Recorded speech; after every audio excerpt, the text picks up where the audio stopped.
On our way back from day one at Lexington, a pretty good night. Well, no, a tough night. It's always tough when you have these horses you pick out and you want. You know, secretly you believe you can get these horses.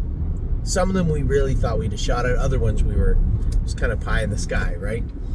But you never know. You never know what's going to go on with the sale. I think of the three horses we bought, the only one I would say we probably had a shot at was the Always Be Mickey Colt. Now, to be fair, I love the other Always Be Mickey Colt earlier in the card. Earlier in the catalog, probably one of my favorite horses in the sale was number 68. But he came after number 42, which was the Bulldog Hanover. For those of you out there wondering, I don't know how the Bulldog Hanovers will be received. Well, you needn't worry any longer. They were received very, very well. My top pick of the entire catalog was number 42 on the trot, number 60 or on the pace, number 63 on the trot, and I got nowhere near either. Well, that's not true. I think was I the underbidder at 42? At 200? No, I was close. I think I was out at 180, and that was stretching. I loved the horse, the Bulldog Hanover brother to Always Be Mickey. I loved the horse. I loved everything about him. Just went for too much money. And number 68 came in the ring later on. I thought, see how the Always Be Mickeys are received. I know, kind of take them or leave them. Type breed with a lot of the trainers that I talked to. We had one earlier on, way earlier on. We hadn't had one in a while. I didn't really have an opinion on Always Be Mickey one way or another. But I definitely loved 68. And I think, again, I do not think we were the underbidders on the horse. It went for 150, if I'm not mistaken. Honey, didn't it? Number 68 to go for 150. I believe it did. I'm curious who bought it. Do you have the internet on? What's that?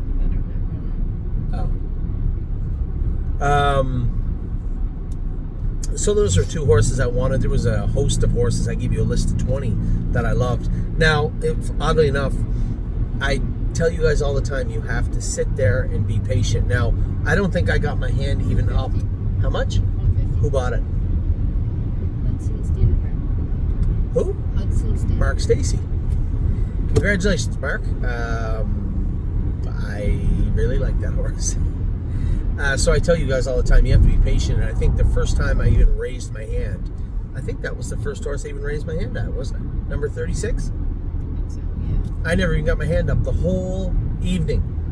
Sat there and waited and waited and waited. And I had gone out constantly, you know, if you've been to Lexington, there's the front ring where they sell the horses. There's the back ring where there's 4 or 5 in there. Then there's the back walking ring, and I was constantly going out and double checking my notes and looking at the horses. And as I was out there, I didn't really pay much attention. Amy did, thankfully.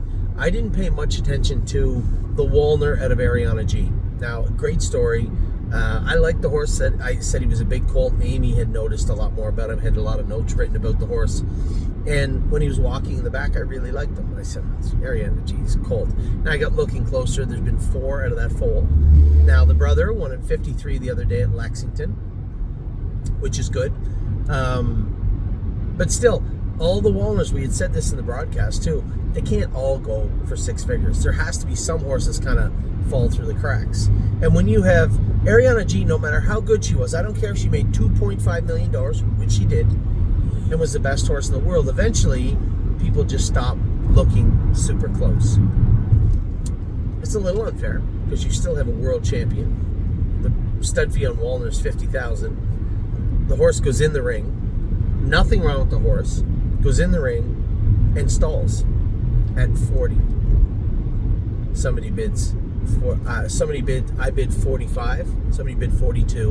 When you see 42 come up, I'm like, how is this even possible? 42, 45. I look at Amy's notes. I look at my notes.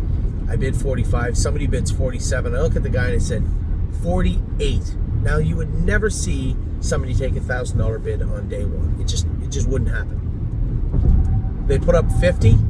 I turn around and walk away. I turn around and start looking at the catalog and say, I'm not bidding 52 or 55, whatever. I'll let him go. Even though it doesn't make sense, I'll let the horse go. I hear the guy say, Anthony. I turn around and he points at the thing. It's at 48, where the bid that I had made, which also you never see happen. hammer goes down for 48. I was shocked. A day one Walner out of a world champion just went for $48,000. The horse stands correct. There's nothing wrong with the horse.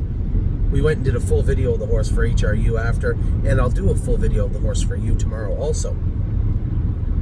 So I'm a little dumbfounded, but happy. You know, we're all kind of looking at each other. We just bought a Walner. We just bought a dual eligible Walner. Walner is New Jersey and Kentucky. Nothing wrong with the horse out of a world champion for $48,000. I was very surprised. So again, I sat and I waited and I waited and I waited and I waited, and nothing really came up. What was the next one, honey? Was it this one here? Yeah. Equius? How do you say that name? Exquis. I don't even know how to say the name. This is a Muscle Hill. So a Muscle Hill out of Guinevere Hall, who makes her a half. This is a filly, by the way. Makes her a half sister to Montserrat. Montserrat's got what? Now, as of catalog, 479,000 made in a mark of 150 and 2. That's what Montserrat is. This is the half sister to Montserrat. Guinevere Hall, the entire family behind her. This horse is in the ring. I have the horse marked at 200,000. Knowing how hot the sale's going to be, but I didn't notice any of the other Muscle Hills. Did you? How they sold? A couple of them were really high. A couple of them were really high. Yeah. So I'm waiting and waiting. Come in. The filly's in the ring. I'm looking at my notes. I have 200 right there in front of my face.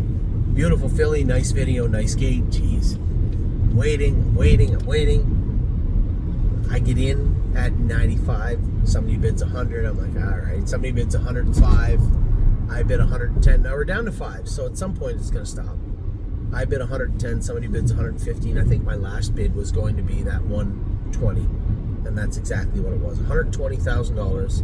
Now, if you were watching day one, it's tough to justify spending a ton of money for a horse. But when you see a half-sister to Montserrat out of Guinevere Hall and the entire Hall family behind this horse, the video of the horse, her stature, how good she looked, and again, how I had already priced her, it's really hard for me not to pull the trigger at 120. She was not on my top 5 or 10 list. Only because when I saw Montserrat, you probably said the same thing. Horse is going to bring too much money. Scotty's right there. He's like, really hard to believe that this horse only brought that. It's one of those things where it's a lot of money. It's stupid to say this. It's a lot of money. But when the hammer went down, my thought, you still have that little voice in your head, same as everybody else, saying, did you miss something? We're not talking about $5,000 or $10,000. It's a lot of money.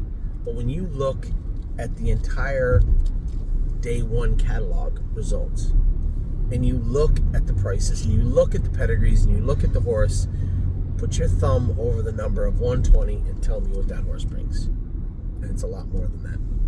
Now, the last horse I bought, I had a couple of people with me. Randy was one of them, and he didn't love Always Be Mickey's. Was not a fan. And I said, honestly, I have no issue with Always Mickey. I've driven some of them. I think I've only had one. I said, Randy, this is Be Perfect BG's brother.